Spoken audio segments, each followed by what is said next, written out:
Créditos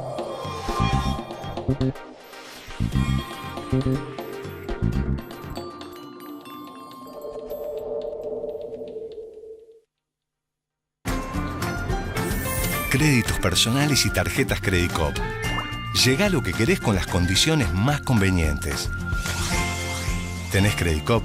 Tenés quien te acompañe.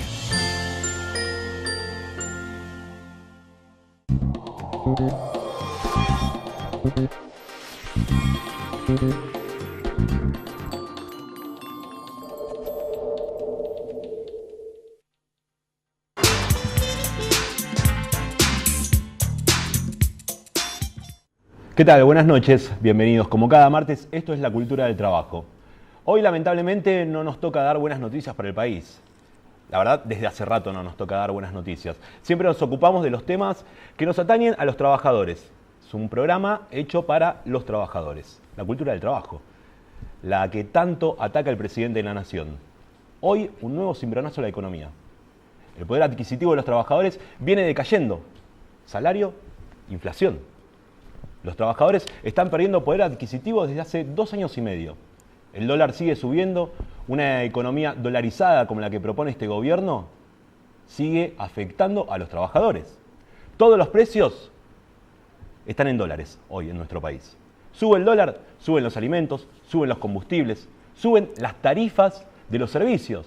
Sí, siguen subiendo. El ministro Aranguren se reunió hoy con las petroleras para pedirle, por favor, que frenen los aumentos por 2 meses, luego de quitar la intervención del gobierno, del Estado que tenía sobre las petroleras. 16 años estuvo el Estado controlando los precios del petróleo. Hoy le piden por favor a las petroleras, amigas del ministro Aranguren, que frenen los precios. La inflación se le escapó al gobierno desde hace rato, desde hace mucho tiempo, desde que asumieron. Siguen proyectando un piso del 15%, lo dijo el ministro Duhovne el otro día. El ministro Duhovne, que hoy está viajando a Estados Unidos para negociar con el FMI. Otra vez el FMI en la Argentina, otra vez la Argentina en el fondo. Tras 17 años de que declararon el default, el FMI vuelve a la Argentina a poner las condiciones. Néstor Kirchner, allá por el 2006, luego de 2 años y medio de mandato, canceló la deuda con el Fondo Monetario Internacional para que no le impongan las condiciones en el manejo de la economía del país. Mauricio Macri, 2 años y medio de gestión, pide un blindaje económico como el que pidió Fernando de la Rúa al Fondo Monetario Internacional. Se habla de 30.000 millones de dólares. 30.000 millones de dólares que seguirán endeudando a la Argentina como lo vienen haciendo. Las LEVACs siguen subiendo. Los capitales propios del país se siguen fugando divisas al exterior sin ningún control. Y hoy el FMI seguramente volverá a imponer las condiciones que impuso allá por el 2001. Ajuste, recortes, baja de las jubilaciones y lo que el gobierno está intentando hacer desde diciembre del año pasado, la reforma laboral. La reforma laboral que ahora nuevamente el ministro Triaca intenta imponer en 5 etapas. Quieren un gradualismo, pero finalmente quieren atacar todos los derechos de la clase trabajadora. Por eso nos visita Luis Roa, abogado laboralista, que nos va a desentrañar un poco este plan del gobierno para implementar esta precarización, Luis, ¿podemos decir? Precarización, destrucción del tejido protectorio de los trabajadores, vienen por todo. Por todo, sí. Por todo. ¿Y cómo sería esta reforma? ¿Cómo inicia y cómo culmina? Porque van a empezar por lo más leve, supuestamente, ¿no? Supuestamente dijo el ministro Triaca, el blanqueo de trabajadores, después el cálculo indemnizatorio viene después. ¿Cómo empieza? Esta reforma ya empezó. Ya empezó. Ya empezó a los 2 días del balotaje en que perdió Scioli, cuando destruyó el Renatea. Esta reforma empezó cuando desde comienzo ya de gestión están persiguiendo sindicatos. Este es el gobierno con menor cantidad de nuevos sindicatos. El Renatea, perdón, que te interrumpa para hacer un freno ahí, es el organismo que controlaba a los trabajadores en el campo, ¿no? Los trabajadores que hoy está, por ejemplo, el ministro Echeverre, ministro de Agroindustria, tenía trabajadores esclavos. Exactamente, hemos puesto al perro. Expresidente de la sociedad rural. Hemos puesto al perro a cuidar el asado ahí. Bueno, eso fue lo primero que voló de la órbita del Estado. El control de la precarización de los trabajadores en el agro. Eso empezó directamente, por aparte hay una reforma laboral desde el Estado. No solamente el Poder Ejecutivo, la Corte Suprema ayuda mucho en esto. Desde el Estado. Desde el Estado, es el Estado contra los trabajadores. Empezó con el Relatea, pero desde el Ministerio de Trabajo se persigue a las organizaciones sindicales, primero no reconociendo a las nuevas, solamente 5 o 6 organizaciones nuevas, amigas vestidas de amarillo. O es este Ministerio de Trabajo es el que promovió mayor cantidad de intervenciones a organizaciones sindicales en la postdictadura. 8 o 9 intervenciones despiadadas, aparte fogoneando a la justicia penal. Por eso tenemos de secretario de Trabajo a un especialista en Derecho Penal, no en Derecho del Trabajo. Claro. No es un tema menor. Este es el gobierno que decidió que como los trabajadores tenían muchos derechos, que se vinculan también, no solamente por lo que dice la ley, sino con la posibilidad de ejercerlo. Y la posibilidad de ejercerlo tiene que ver con tener laburo y tener buen salario. Este es el gobierno que entendió que el problema era que esos mejores derechos que tenían los trabajadores se restringían persiguiendo a los abogados y a los jueces del trabajo. Ahí está la mafia laboral. La mafia laboral que es el presidente. Exactamente. Vos fíjate, se persigue a los sindicatos, de la manera que te dije, se persigue a jueces y abogados de trabajadores, abogados laboralistas y jueces del trabajo, se restringe la negociación colectiva, ahí está la paritaria nacional docente, que lisa y llanamente incumplieron la ley, como si no estuviera escrita. Ahí están los compañeros bancarios que los persiguieron cuando consiguieron un buen aumento para que no puedan firmarlo, no lo homologaban. Ahí están los compañeros del SATSAI, están los compañeros del sindicato de televisión que el Ministerio de Trabajo se metió en su paritaria tratando de no homologar un buen aumento. A ver, restricción de la paritaria.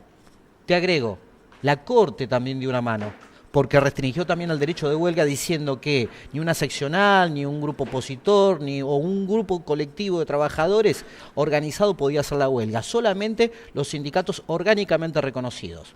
Que tengan este reconocimiento que no le da el gobierno, básicamente. Por ejemplo, pero acá va, la huelga, la paritaria, el sindicato, los abogados, los jueces, todas las herramientas que tienen los trabajadores para defender sus derechos y sus intereses. Esta fue la primera reforma laboral, apretar las herramientas. El año pasado hubo un fallo de la Corte que obligaba al empleado despedido, que perdió el juicio, a pagarle los honorarios al empleador. ¿Puede ser algo de esto? Finalmente, ¿qué sucedió con eso? Esto sucede siempre. A ver, tampoco vamos a horrorizarnos. Un abogado que no impulsó el juicio, que no impulsó el proceso, o bastante desidia procesal, esto lo vemos todos los días. Tal vez lo novedoso no es el fallo, lo novedoso es que la Corte lo promocionara como si hubiera atrás de eso toda una organización donde todos los abogados de trabajadores y los jueces laborales fogoneáramos esa industria del juicio. Te aclaro desde el vamos, Hugo. No hay industria del juicio, lo que hay es una industria de incumplimiento por parte de las patronales. El problema es que en este momento las patronales gobiernan este país.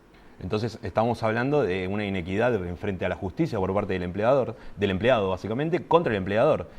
¿Qué pasa en estos casos que queda la jurisprudencia? ¿Puede volver a aplicarse el mismo fallo en otro en otro juicio?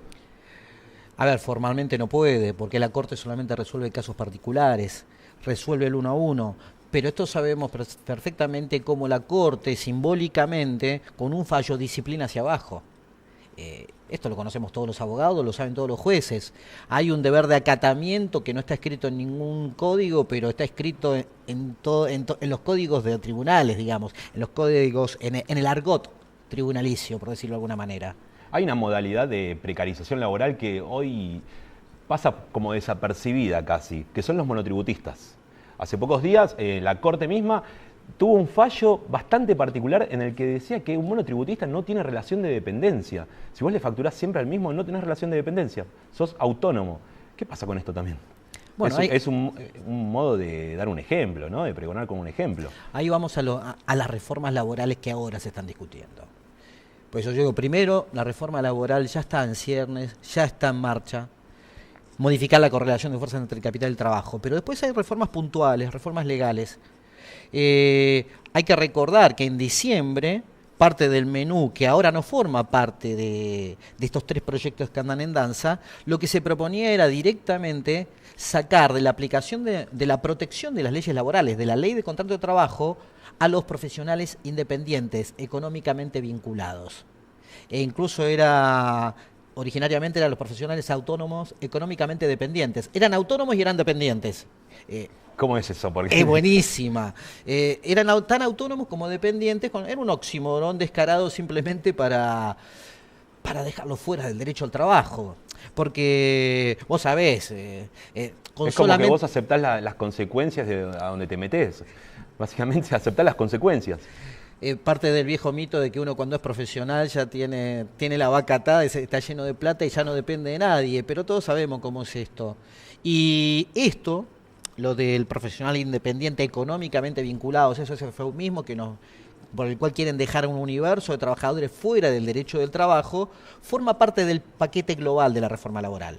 Creo que lo de la Corte, hay que ver también las circunstancias del caso en concreto y que no es tan como se dice, pero lo cierto es que lo que se quiere mostrar es que hay un universo de trabajadores que tan trabajadores no son. A fin y al cabo tienen un título, ¿no? Lamentablemente cuando uno como profesional cuando va en fin de mes a ver qué le quedó de la billetera es tan poquito y ahí uno se da cuenta de lo que es la dependencia. Y esta reforma, este proyecto de reforma que intenta impulsar el gobierno a través del ministro Triaca, hay un punto clave en donde a todos se les ponen los pelos de punta, pareciera, ¿no? Vamos a ver el día que se trate en el Congreso, que son las indemnizaciones, el cálculo indemnizatorio. ¿Qué es básicamente lo que modifica? A ver, primero hay una vocación de este gobierno de reducir el salario. Y vos iniciaste tu editorial hablando del Fondo Monetario Internacional. El Fondo Monetario Internacional en diciembre, en su informe del artículo 4, dijo que la Argentina estaba haciendo bien los deberes, pero tenía que reducir salarios y bajar también el gasto público. Reducir salarios, ¿cómo? Primero, encorsetando las paritarias. Eso por un lado ya lo hablamos recién. Pero también reducir las indemnizaciones. Las indemnizaciones vos en este momento cobrás y te echan sin causa arbitrariamente un mes de sueldo por cada año trabajado. Pero ahora resulta que de ese mes de sueldo no te van a cobrar más, no te van a dar más el proporcional del aguinaldo. Claro, que eso entraba en la indemnización. Claro, no te van a pagar más las bonificaciones de cualquier tipo. Estamos hablando de horas extras, alguna remuneración adicional, de todo eso. Las horas extras pueden llegar a entrar dentro de la lógica de la remuneración variable. Pero, por ejemplo, un bono, como dicen ahora, somos tan modernos en las relaciones laborales de ahora, los bonus. Se habla así ahora, ese bonus que te dan o algún tipo de bonificación o algún tipo de premio, todo eso ya no entraría dentro de esa mejor remuneración que te pagan por cada año trabajado. Vos hablabas de las horas extras. Lo que te dice la ley actualmente es que te pagan la mejor remuneración mensual normal y habitual. Pero eso también incluye de pronto horas extras, es una remuneración normal, habitual, pero no siempre la cobras en la misma proporción porque no todos los meses haces la misma cantidad de horas extras. Bueno, ya no sería la mejor, sería un promedio. Un promedio. Ya no serían toda la remuneración. Entre la más baja y la más alta. Es un promedio de esos rubros variables. Se eliminarían los rubros estos como los bonos, los premios. Te van esmerilando, te van acortando, te van cercenando partes de esa mejor remuneración mensual normal y habitual.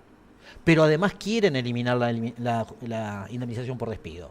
Está el fondo que el mismo trabajador se paga todos los meses con un cálculo para el día que lo echen, que se lo administra el jefe, en este caso, el patrón, como dirían. No es tan escatológico. Ojo, Nobleza obliga a decir que el proyecto de ley dice que lo va a pagar el empleador. Pero a ver, tiene dos lecturas posibles esto.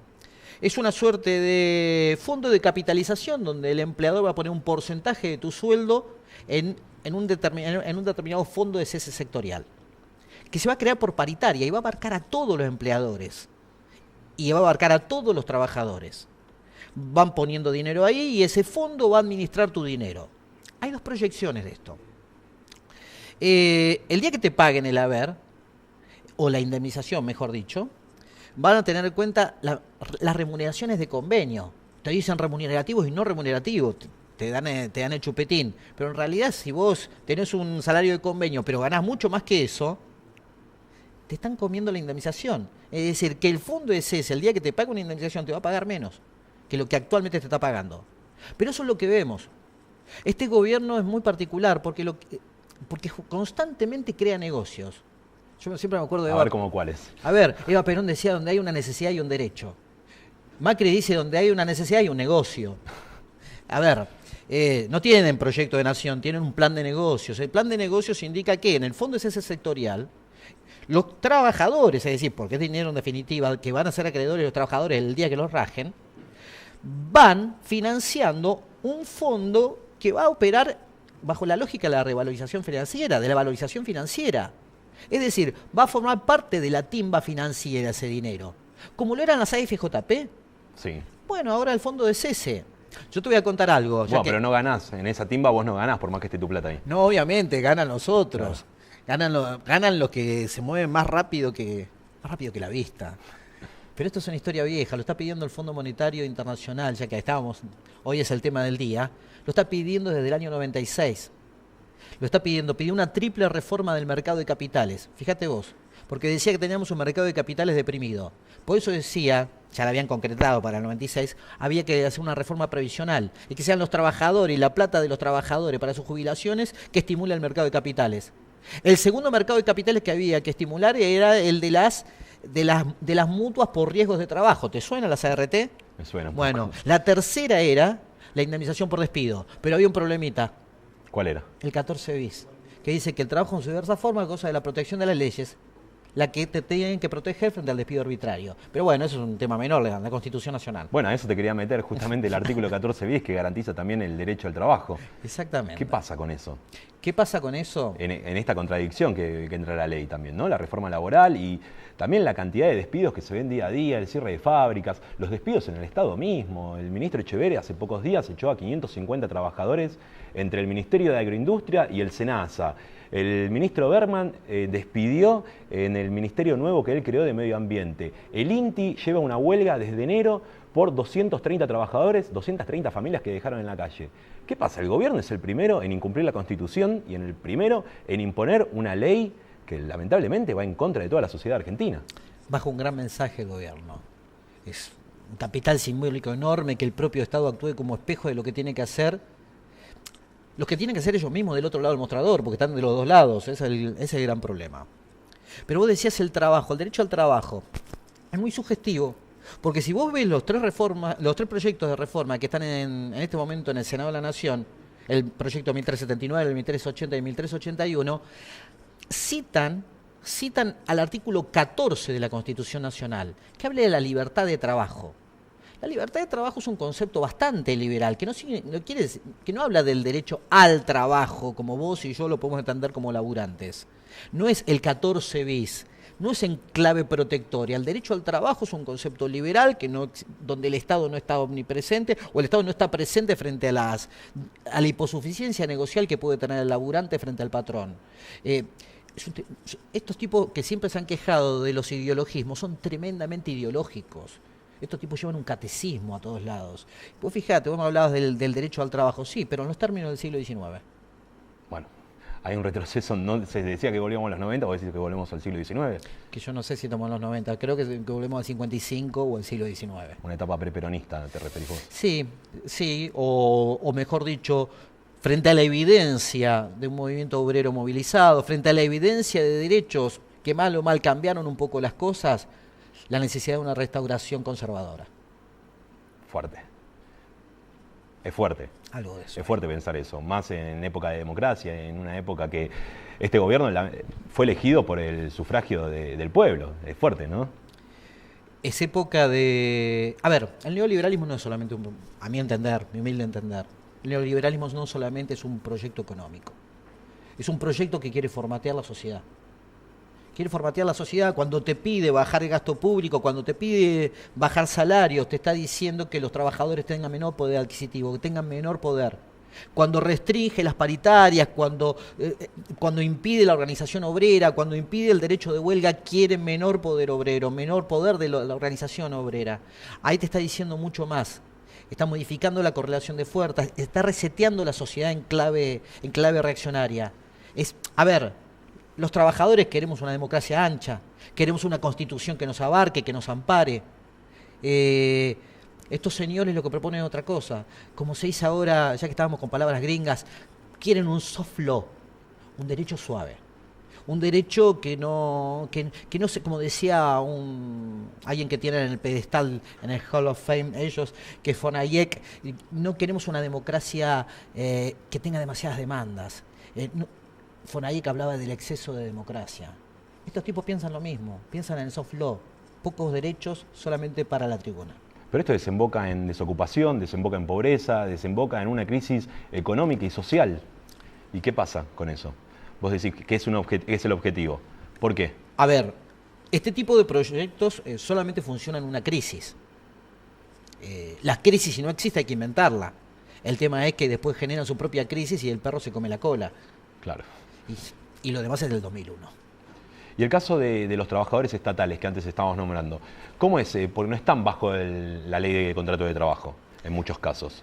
Los casos que despiden, ¿qué tienen que hacer los estatales? Los estatales están atados de pies y manos por una simple razón. Hay un fallo, Sapienza, que empezó a partir de los despidos del ENACOM. Apenas quisieron desarmar el AFSCA, diciembre del año 2015, los estatales tenían una serie de pronunciamientos Sí, con Giudici a la cabeza. Claro. Los estatales tenían una serie de amparos que de alguna manera producían reinstalaciones de parte de la justicia a sus puestos de trabajo porque se trataban de despidos discriminatorios. El eufemismo que generalmente se usaba es, mira, estamos echando gente que no es de planta, sino contratados. Simplemente no lo volvemos a contratar, lo descontratamos.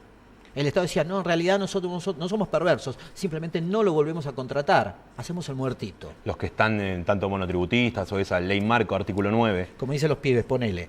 Es eso. Sí, pero el punto es que cuando la justicia empezó a actuar, sobre todo la mafia laboral, que tanto le gusta hablar en esos términos al presidente Amarillo, lo cierto es que la Corte Suprema de Justicia pidió ese expediente, se lo llevó y dijo, estas cuestiones no van a tramitar más en el fuero laboral. Los empleados públicos tienen que ir al fuero contencioso administrativo, donde hay muchos más amigos. Claro. Y lo que está pasando en este momento es que los tiempos son más lerdos también. Absolutamente. Pero aparte donde los trabajadores están chocando constantemente contra la mesa de entrada de tribunales. Lo único que queda es la organización sindical. Lamentablemente, la justicia no está dando respuestas. Bueno, y la organización sindical que está un poco también con el pie en la cabeza, lo tiene el pie en la cabeza, parte de una organización sindical que es opositora al gobierno y la otra, la que tiene buen diálogo, está como un poco quedada en estos momentos. Sos generoso. Pero bueno, sí, algunos son de oficio oficialistas, no importa de quién. No importa de quién. A ver, si vos tenés que comparar la reforma laboral de la Alianza y esta, ¿cuál decís que es peor? Esta es peor, pero aclaro. La reforma de la Alianza se refirió a la modificación sobre todo de algunos mecanismos que tienen que ver con la negociación colectiva. Pero el movimiento obrero venía desarticulado por años de verdaderas palizas sociales, la dictadura, Malvinas, la hiperinflación. El movimiento obrero venía domesticadísimo. Es decir, y más el combo de la desocupación, la subocupación demandante, prácticamente era modificar las reglas de las paritarias y que de pronto se pudiera negociar a la baja, que un convenio nuevo pudiera destruir otro anterior, que aquellos sindicatos que en esa situación y en ese marco no quisieran negociar, se hiciera pelota el denominado principio de ultraactividad. Pero ahora los sindicatos tienen mal que mal un poder que supieron reconstituir en 12 o 14 años. Es decir, con idas y vueltas, más próximos o más lejos del gobierno que antecedió al actual. Lo cierto es que 1 de cada 2 trabajadores que entraron en el circuito formal de la economía se afiliaron a su sindicato. 1 de cada 2 trabajadores. La tasa de sindicación entre 2003 y 2013 es del 50%. Se negociaron casi 2.000 convenios colectivos y acuerdos colectivos por año. Actualmente nos llegamos a 900. Es llamativo este dato que brindas vos. El 50% está afiliado a un gremio, sin embargo, la demonización de los gremios es altísima. Bueno, que se lo digan a los trabajadores. Porque los trabajadores, han apostado a una construcción. Hay realmente una renovación notable en la dirigencia sindical. Que nos muestren todo el día las momias, o que son impresentables porque hacen cosas inconfesables, o hacen cosas inconfesables realmente vestidos en trajes muy lujosos, pero esos sí son amigos del gobierno. Pero atrás de todo eso hay comisiones internas, están las regionales del interior de la CGT, de la Central de Trabajadores Argentinos, hay comisiones internas por doquier, hay toda una juventud nueva motorizando un nuevo sindicalismo. ¿En qué va a resultar todo eso? Y bueno, la historia la estamos escribiendo, no lo sé. Bueno, ahí recién estabas nombrando los convenios colectivos y nombrás el poder de algunos gremios. Vos decís que si no logran imponer esta reforma laboral, van a ir por los convenios colectivos, dijiste en un momento. ¿Van a poder con esto? Es que necesitan para eso pegar bajo a la organización sindical, vaciar la paritaria, desestructurar el derecho de huelga, vaciar tribunales de todo derecho. Por eso, para que en ese contexto, más la desocupación y la desocupación demandante, que están creciendo. Cuando hablo de desocupación es el que no tiene trabajo en absoluto. Pero cuando hablo de desocupación demandante, estoy hablando del que buscaba changas antes y que no las está encontrando. Y el que sale del circuito formal de la economía y empieza a buscar trabajo y encuentra trabajo malo y precario. Todos los datos, todos los datos duros. Lo está diciendo en este momento el INDEC oficial, el INDEC de ellos. Sí. A ver, en este contexto, las paritarias tienen que ser a la baja, porque lo que buscan es ir actividad por actividad, sector por sector, oficio por oficio, negociando a la baja. Ahí está, vaca muerta, ahí está el acuerdo lácteo, ahí están los acuerdos ferroviarios, donde el Estado apretó directamente a los sindicatos para que negocien a la baja. Bueno, un caso similar fue lo que pasó con Sancor el año pasado, el plan de salvataje del gobierno que le pidió entregar parte del convenio colectivo. Bueno, lo hicieron. Lo hicieron. Y vos fíjate ahí, cuando yo hablo hay todo un... Carrefour, otro caso. Exactamente. Cuando digo que hay también todo un sindicalismo que empieza a poner objeciones a formas de construir, no fue tan suave la aprobación de la modificación del convenio colectivo de los lácteos. Ahí estuvo la seccional Rodríguez, nada más ni nada menos que la seccional de General Rodríguez, con la Serenísima, con toda la gente de la Serenísima atrás, oponiéndose a la modificación del convenio colectivo. O tienen que hacer acuerdos muy circunscriptos o muy focalizados. Carrefour, vos lo decís. La verdad, Luis, un gusto, como siempre. Y para ir cerrando, ¿vos creés que saldrá esta reforma? ¿Saldrá por el Congreso? Ahí te pregunto. A ver, te llevo a lo concreto. Ellos jugaron a 3 puntas, jugaron a 3 bandas, no se animaban a meter un proyecto, meten 3. Una de 3 quiere que salga. Uno es un guiño a los gordos de la CGT por el tema de las obras sociales. La creación de la Agencia Nacional de Evaluación de Tecnologías. ¿A dónde apunta? A engarzarlo con la CUS, que es la prestación universal de salud que quiere inventar el gobierno, diciendo, antes tenías derecho a la cobertura global, ahora la cobertura universal de salud es solamente a una canasta de prestaciones, un poquitito. Lo mismo en las obras sociales. Como siempre, un gusto, muchas gracias. A vos. También gracias a ustedes por estar del otro lado. Te contamos lo que está pasando, como siempre, cada martes aquí en La Cultura del Trabajo por Canal Metro. Buena semana.